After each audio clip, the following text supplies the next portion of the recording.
Apple customers seem to be opting for cheaper models of the iPhone, analyst research shows, suggesting that the company failed to cram enough new technologies into the iPhone X to justify the $1,579 price tag.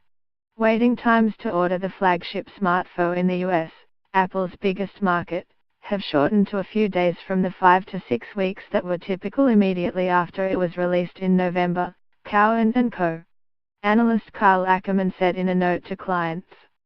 Some investors may conclude this relates to better sales momentum for the X, but we are increasingly concerned that demand has been below initial expectations as users appear to have gravitated toward the previous iPhone models, Ackerman wrote. Sales of the models released this year are good, but not yet indicative of a supercycle. Apple will probably sell about 79 million iPhones, across all models, in the 3 months through December, a modest increase on the 78 million units it sold a year earlier, Ackerman wrote. In the subsequent 3 months, he expects consumers to buy 56 million iPhones, more than last year but well below the 2015 peak of 61 million iPhones.